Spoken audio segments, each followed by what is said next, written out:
po yung matetestify ko lamang po about po dun sa camp sa noong 2023 is akala ko po magiging awkward po yung pagkikita-kita po ng bawat isa dahil ano lamang po sa online lamang po nagkakausap.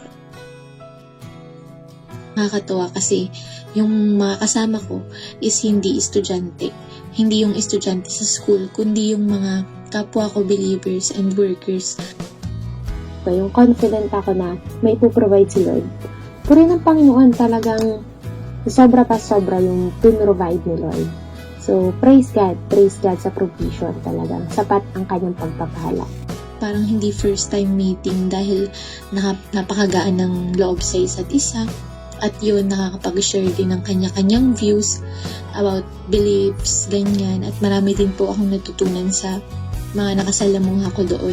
Nung narinig ko po siya is doon na po na bumuhos po yung luha ko and parang pinaalala po sa akin ni Lord yung mga ngiti po ng aking mga pamilya, ng mga compound ko po, yung mga mahal ko po sa buhay. Sobrang solid nung naranasan ko. Sobrang saya yung na-experience ko.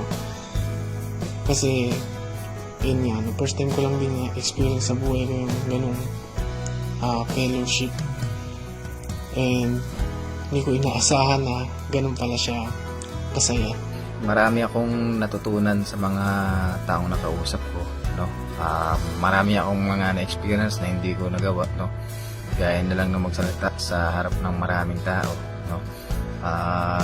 Yung pala yung pakiramdam ng mga preacher na nagsasalita sa stage, no?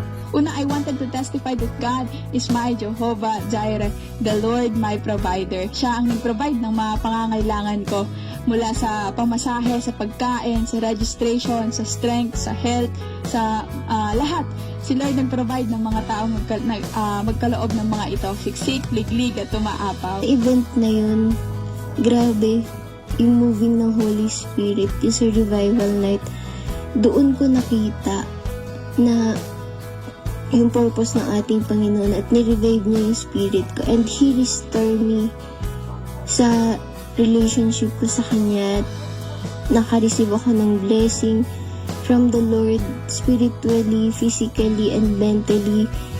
And ganun din na napakasayang nakita ko yung mga kapatid ko sa Timothy class and nagagalak ako and looking forward na magkaroon pa ng camp sa this year.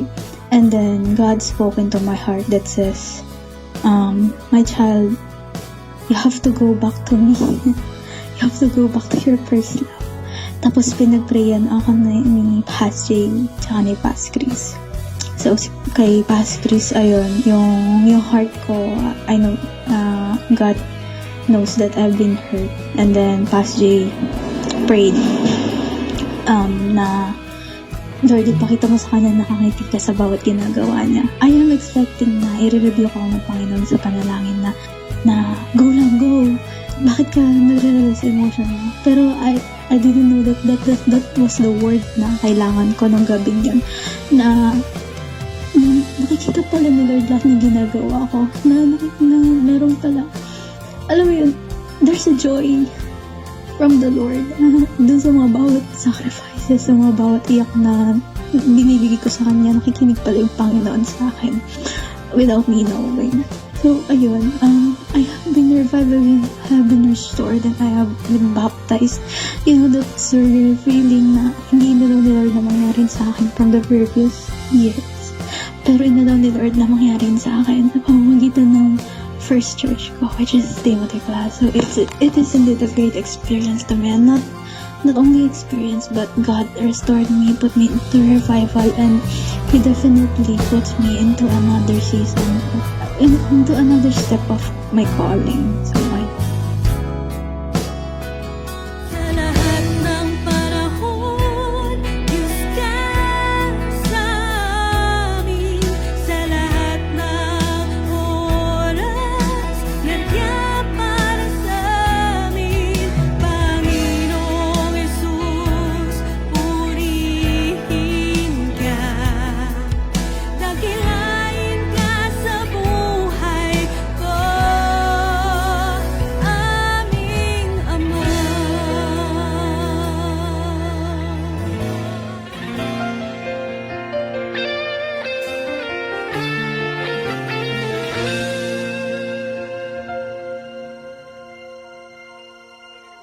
Ang mga narinig mo sa akin sa harap ng maraming saksi ay pagkatiwala mo rin sa mga taong may katapatan at may kakayahang magturo naman sa iba.